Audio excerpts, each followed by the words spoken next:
कि एक बच्ची को लेकर आगे बढ़े और भीड़ के दबाव की वजह से पूरे उस स्टैम्प पैड में ये मरे हैं। मैं समझता हूँ कि पूरी तरीके से लोगों को भ्रमित किया जा रहा है। पूरा मेला प्रशासन चीज़ों को झुठलाना चाहता है। झूठ परिवार के लोग दुखी हैं, परिवार के लोग चाहते हैं न्याय मिले, जो सही चीज़ें हैं वो सामने आवे कि इलाज कहाँ कराया गया, कहाँ पर उनको भर्ती कराया गया और किस जगह पर इलाज हुआ, ये सारी चीज़ें आनी चाहिए। अपने एक बहादुर जांबाज इंस्पेक्टर के लिए झूठ बोला जा रहा है तो समझ सकते हैं कि वो 30 का जो आंकड़ा है पूरी तरीके से झूठा है, फर्जी है। देखिए, गाजीपुर मेरा गृह जनपद है, हम इस गाजीपुर के रहने वाले हैं, मेरी मातृभूमि है और अपने परिवार के एक साथी को हम लोगों ने खोया है। निश्चित तौर से अंजनी कुमार राय जी एक बहादुर एक इंस्पेक्टर थे जिन्होंने अपनी पूरी तरीके से अपनी वर्दी और अपने नौकरी को पूरी तरीके से उस पर काम किया। बाकी लोग मैदान छोड़कर भाग गए, पर ये जैसा इनको परिवार के लोगों ने बताया कि एक बच्ची को लेकर आगे बढ़े और भीड़ के दबाव की वजह से पूरे उस स्टैम्प पैड में ये मरे हैं।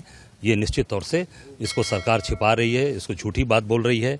कहीं 29 तारीख को दिखाया जा रहा है मृत्यु उनकी लिखा पढ़ी में, और फिर ट्वीट जो होता है मेला पुलिस का कल आपने देखा होगा मेरा 10:40 पर कार्यक्रम जारी होता है और 12:04 पर एक मेला पुलिस की तरफ से, कुंभ मेला पुलिस की तरफ से ट्वीट जारी होता है जिसमें 30 तारीख दिखाया जाता है। मैं समझता हूँ कि पूरी तरीके से लोगों को भ्रमित किया जा रहा है। पूरा मेला प्रशासन चीज़ों को झुठलाना चाहता है, झूठ बोल रहा है। जो घटनाएं घटी हैं उसमें हमारे एक बहादुर परिवार के लोग चले गए और तमाम ऐसे इस देश के हमारे होनहार, हमारे साथी इस देश के लोग जो उसमें मैं समझता हूं कि उस स्टैम्प पैड में मरे हैं।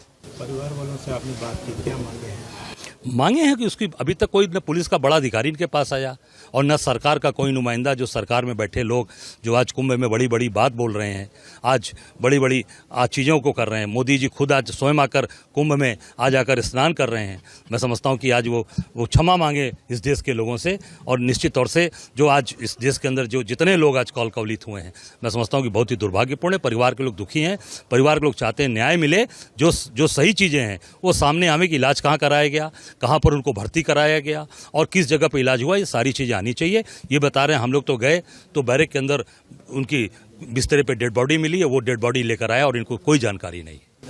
परिवार का आरोप है कि जब ये लोगों को कोई खबर नहीं दी गई मौत की, तो आपसे मैं सुन रहा था कि इंदुभूषण जी जब बात कर रहे थे तो वो मोबाइल पर दिखा रहे थे कि तारीख। मैंने बताया ना कि उसमें जो लिखा पढ़ी में जो चीज़ें आई, जो तस्करा में लिखा है, जो उसमें पेपर में 29 तारीख दिखा रहे हैं, 11 बजे उनकी तबीयत खराब है, 29 तारीख को मृत्यु दिखा रहे हैं।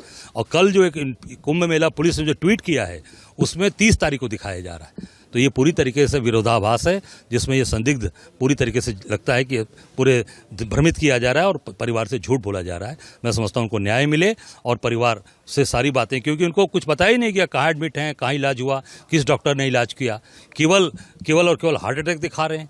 मैं समझता हूँ कि अत्यधिक भीड़ जो हुई है उसमें स्टैम्प पैड, उसकी भगदड़ की वजह से इनकी मृत्यु हुई है। निश्चित तौर से भगदड़ में मृत्यु हुई है, इसलिए तो झूठ बोला जा रहा है। झूठ क्यों बोल रहे हैं? जो बार बार झूठ बोला जा रहा है, जो आज भ्रमित किया जा रहा है, उसका मूल कारण यही है कि भगदड़ में मृत्यु हुई है, इसलिए उसको झूठ बोल के इसको छिपाने का प्रयास किया जा रहा है। बड़ा आरोप लगा रहे हैं आपकी, पुलिस विभाग अपने ही अधिकारी की मौत की झूठ बोल रहा है। अरे आप देख सकते हैं, ये सरकार के दबाव में सारी चीज़ें चल रही हैं। आप देख सकते हैं लिखा पढ़ी में 29 तारीख है, ट्वीट में 30 तारीख है, तो पुलिस विभाग का ही तो लिखा पढ़ी है। और ट्वीट भी जो है वो कुंभ मेला पुलिस ने किया है, वो मैंने नहीं किया है, कुंभ मेला पुलिस ने किया। इसलिए अब सारी चीज़ें आपके सामने हैं, देख सकते हैं कि जिस तरीके की चीज़ें वो पूरी तरीके से लोगों को भ्रमित किया जा रहा है और झूठ बोला जा रहा है। पूरी तरीके से जब अपने एक बहादुर जांबाज इंस्पेक्टर के लिए झूठ बोला जा रहा है तो समझ सकते हैं कि वो 30 का जो आंकड़ा है पूरी तरीके से झूठा है, फर्जी है। आप लोगों को क्या लगता है, क्या सूचना है, कितनी मौतें? मेरी जानकारी में जो मीडिया में आ रहा है कि एक नहीं 3 बार भगदड़ हुई। मेरी जानकारी में 3 जगह भगदड़ हुई है। एक संगम पे हुई है, एक झूसी में हुई है, 3 जगह भगदड़ हुई है, 3 जगह हुई है। और निश्चित तौर से लोगों को केवल भ्रमित किया जा रहा है और हजारों की संख्या है। अभी आप देखिए, लोग अपनी डेड बॉडी लेने के लिए परेशान है वहाँ पर पोस्टमार्टम हाउस के बाहर, और वहाँ पर आप ही के एक साथी को किस तरीके से पूरी तरीके से प्रशासन के लोग और मेडिकल के लोग उनको बेइज्जत कर रहे हैं। सर, एक छोटा सा प्रैक्टिकल से, आज प्रधानमंत्री जी आए हुए हैं, संगम स्नान करने दिल्ली में चुनाव, इस पर क्या नहीं? अब वो देखिए, चुनाव वाले दिन कोई ना कोई एक इवेंट होना चाहिए। तो चुनाव का आज का दिन है, वोट पड़ रहे हैं, तो आज एक इवेंट है कि प्रयागराज में चल के महाकुंभ है, एक संदेश कि भाई वहाँ से दिल्ली को और मिल्कीपुर को मैसेज देंगे कि भाई देखिए हम कितने बड़े धार्मिक हैं, और पूरी डुबकी भी नहीं लगा पाए। आप देखेंगे कुंभ में, आप डुबकी देखेंगे तो आधी ही डुबकी लगी है।